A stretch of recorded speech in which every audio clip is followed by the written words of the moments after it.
Hello guys, most welcome. हम कर रहे हैं बिजनेस ऑर्गेनाइजेशन एंड मैनेजमेंट। इसमें हमारा चैप्टर नंबर 8 चल रहा है, that is leadership, communication and control. Leadership हमने कर लिया, कम्युनिकेशन कर लिया। आज के लेक्चर के अंदर हम कंट्रोल यानी कि कंट्रोलिंग को समझने वाले हैं अच्छे से। ठीक है, तो आइए कंट्रोलिंग को समझते हैं हम सीधा। तो कंट्रोलिंग जो है ना वो क्या है, उसका मीनिंग समझेंगे, फिर आगे बढ़ेंगे। आज हमारा ये चैप्टर कंप्लीट हो जाएगा। ठीक है ना। देखिए भैया, कंट्रोलिंग या कंट्रोल क्या होता है, लास्ट पार्ट है इस चैप्टर का। मीनिंग में आपको पढ़ाने से पहले थोड़ा सा अच्छे से समझाता हूं कि ये कंट्रोलिंग क्या है। हम एक एग्जांपल से समझते हैं। हर ऑर्गेनाइजेशन के अंदर प्लानिंग की जाती है किसी गोल को अचीव करने के लिए। क्या करते हैं हम, प्लानिंग करते हैं। अगर आपको कोई गोल क्या करना है या कोई ऑब्जेक्टिव क्या करना है, अचीव करना है, तो उसके लिए हम प्लान बनाते हैं। जब हम प्लान बनाते हैं ना कि हमें ये गोल या ऑब्जेक्टिव अचीव करना है, तो प्लानिंग करते टाइम हम क्या करते हैं, जैसे फॉर एग्जांपल के लिए मैं आपको बताता हूँ, ये पेन फॉर एग्जांपल के लिए मैन्युफैक्चर करना है। ठीक है, तो हमने पूरी रिसर्च करी इसकी, है ना। हमारे कॉम्पिटिटर को देखा, पूरी रिसर्च बेस पे हमने ये डिसाइड किया कि ये जो पेन मैन्युफैक्चर करना है, इसकी जो कॉस्ट है उसको हम स्टैंडर्ड कॉस्ट बोलते हैं। स्टैंडर्ड्स डिसाइड करना कि भैया इसकी जो कॉस्ट है वो कितनी होनी चाहिए। वो होनी चाहिए फॉर एग्जाम्पल के लिए 100 रुपीज। इलेक्ट्रिक पेन है, पूरा 100 रुपये इसकी कॉस्ट होनी चाहिए जब हम इसको मैन्युफैक्चरिंग करेंगे। जब रियल में हमने इसको मैन्युफैक्चरिंग किया, यानी कि जब हमने एक्चुअल वर्क किया, तो एक्चुअल में हमने जब इस पेन को बनाया तब पता चला कि इस पेन की जो कॉस्ट है वो आ गई 110 रुपये फॉर एग्जाम्पल के लिए। तो ये हो गई आपकी स्टैंडर्ड कॉस्ट, इसको हम स्टैंडर्ड कॉस्ट बोलते हैं। ठीक है, क्या होगी, स्टैंडर्ड कॉस्ट। तो ये सोचा था कि मार्केट में भैया जो भी मैन्युफैक्चरिंग कर रहे हैं, इस तरीके के पेन बना रहे हैं, उनको 100 रुपये लगते हैं इसको एक पेन को मैन्युफैक्चरिंग करने के लिए। मुझे नहीं पता रियल में कितने लगते हैं, मैं तो मान रहा हूँ। ठीक है, और एक्चुअल में जब हमने इस पेन को मैन्युफैक्चरिंग किया तो इसकी जो एक्चुअल कॉस्ट है वो आ गई 110 रुपये फॉर एग्जाम्पल के लिए। तो देखिए, जो आपने सोचा और जो हुआ, जो आपने प्लान किया और जो गोल अचीव हुआ, उन दोनों में देखो यहाँ पर आ गया एक वेरियांस, एक डिफरेंस आ गया। इसको डिफरेंसेस को हम क्या बोलते हैं, वेरियांस आ गया। अब ये वेरियांस पॉजिटिव भी हो सकता है और नेगेटिव भी हो सकता है। यहाँ तो आपको साफ साफ दिख रहा है कि ये जो वेरियांस है ये नेगेटिव आ गया। नेगेटिव कैसे आ गया भाई, आपने सोचा था भाई 100 रुपये में ये पेन मैन्युफैक्चर हो जानी चाहिए, लेकिन लग गए 110 रुपये, तो 10 रुपये ज़्यादा लग गए, तो ये नेगेटिव आ गया। अगर आप इसको 90 रुपये में बना लेते, तो 90 में बना लेते, तो पॉजिटिव आ जाता 10 रुपये। ठीक है, तो ये जो वेरिएंस कैलकुलेट करना होता है, ये ही हम कंट्रोलिंग, ये जो हम काम कर रहे हैं ये एक्चुअल में हम कंट्रोलिंग कर रहे हैं, कंट्रोल कर रहे हैं। कैसे कंट्रोल कर रहे हैं, जब हमें पता लग जाएगा जो हमने सोचा है और जो हुआ है उसके बीच में जो डिफरेंस है, वेरिएंस जो आया है, वो अगर नेगेटिव है तो हम वहां पर एक्शन लेंगे कि भाई क्यों 10 रुपये ज्यादा आ रही है, किस वजह से आ रही है। क्या गुड्स जो हम प्रोडक्ट बना रहे हैं उसका रॉ मटेरियल महंगा परचेज किया हमने, या फिर जो है लेबर जो है वो उनके पास इतनी स्किल नहीं है, या जो हमने मशीनरी परचेज करी है, प्लांट लगाया मैन्युफैक्चरिंग का, उसमें कोई प्रॉब्लम है। कहीं ना कहीं तो कुछ हुआ होगा ना जिस वजह से ये 10 रुपये ज्यादा देने लग रहे हैं हमारे। अगर 10 रुपये कम लग रहे हैं, 90 रुपये में बन जाता है ये पेन, तो 10 रुपये का हमको यहाँ पॉजिटिव वेरिएंस दिख रहा है। तो फिर हम देखते भाई ये कैसे हो गया, किसी किसी बंदे ने अपना दिमाग लगाया हो, कोई स्किल लगाई होगी जिस वजह से ये हुआ है।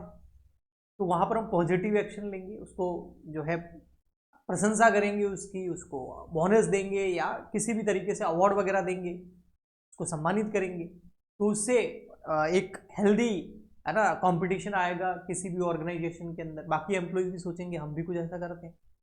और अगर नेगेटिव हो गया तो भाई जो बंदा इसके लिए जिम्मेदार है उस पर एक्शन लिया जाएगा।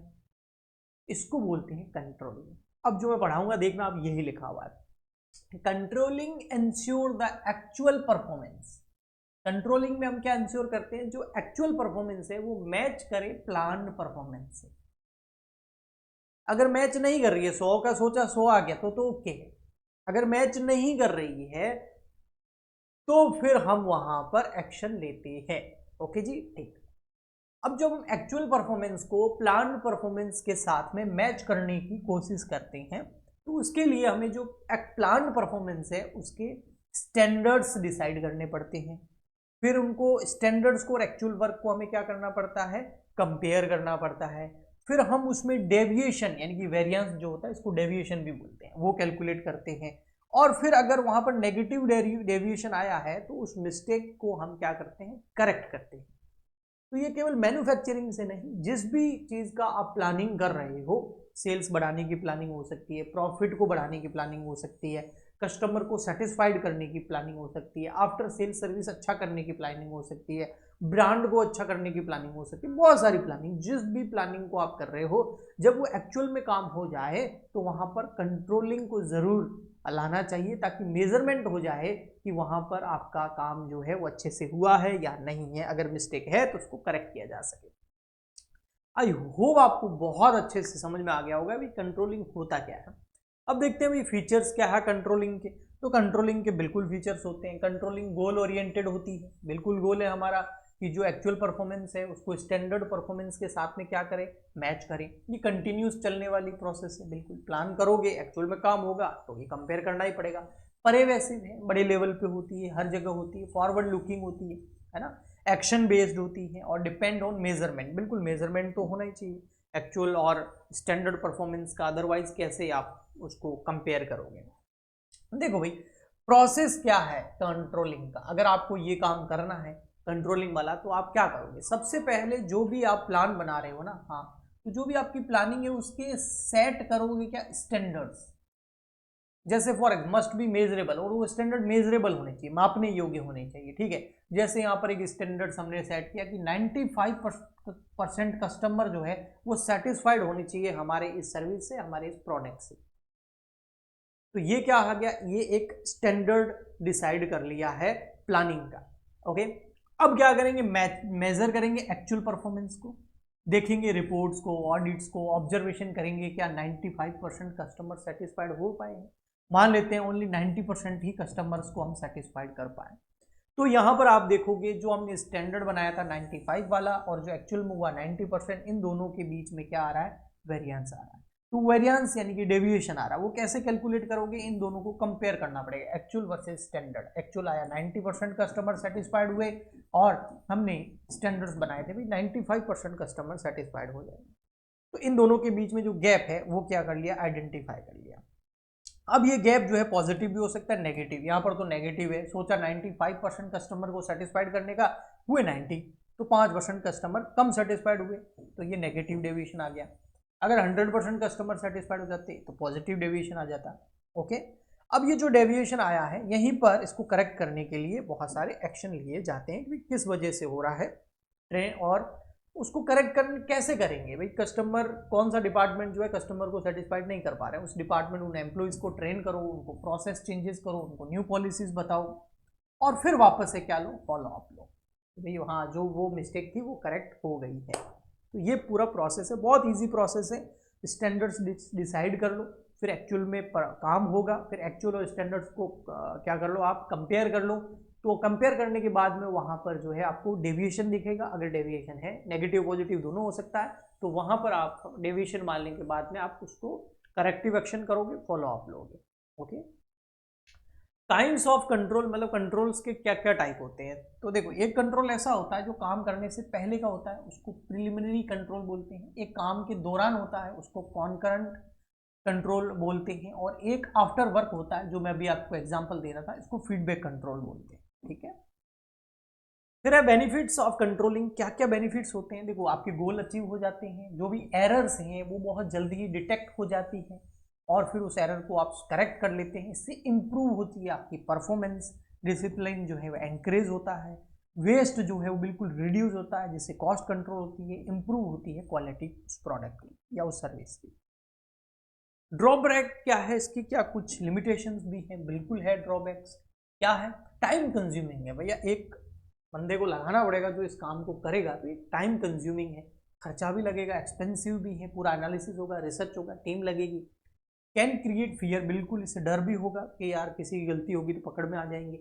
रिड्यूस क्रिएटिविटी, इससे क्रिएटिविटी रिड्यूस हो जाती है। क्रिएटिविटी में क्या होता है, कई बार जो हम बना रहे हैं, कुछ नया करने की कोशिश कर रहे हैं, उससे कुछ नेगेटिव इम्पैक्ट भी हो सकता है।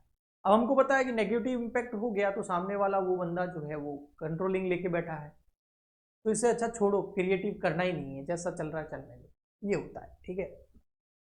रेजिस्टेंस बाय एम्प्लॉइज, बिल्कुल एम्प्लॉइज भी इससे नाखुश होते हैं ज़्यादा कंट्रोलिंग से। टाइप्स ऑफ कंट्रोल मैकेनिज्म, बिल्कुल कौन कौन से कंट्रोल मैकेनिज्म किसी ऑर्गेनाइजेशन के अंदर होते हैं, अधिकतर बिजनेस ऑर्गेनाइजेशन के अंदर बजटरी कंट्रोल होता है, फाइनेंशियल कंट्रोल होता है, इन्वेंट्री कंट्रोल, बजटरी में बजट कंट्रोल किया जाता है, इतना सोचा कितना खर्च हुआ, फाइनेंशियल कंट्रोल में पैसों को कंट्रोल किया जाता है, इन्वेंट्री कंट्रोल में जो स्टॉक होते हैं उसको कंट्रोल करते हैं, क्वालिटी कंट्रोल में जो प्रोडक्ट्स है सर्विसेज है उनकी क्वालिटी को कंट्रोल किया जाता है, प्रोडक्शन कंट्रोल में मैन्युफैक्चरिंग कॉस्ट उनको कंट्रोल किया जाता है, एचआर कंट्रोल के अंदर ह्यूमन रिसोर्सेज जो हैं उनकी स्किल्स वगैरह जो है उनको कंट्रोल किया जाता है, एमआईएस में मैनेजमेंट इंफॉर्मेशन सिस्टम के ऊपर कंट्रोल किया जाता है।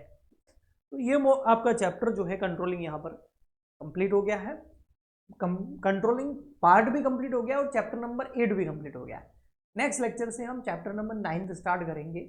आज के लिए इतना ही, आई होप आपको अच्छे से समझ में आ गया होगा। मिलते हैं नेक्स्ट लेक्चर में, तब तक के लिए गुड बाय, थैंक यू।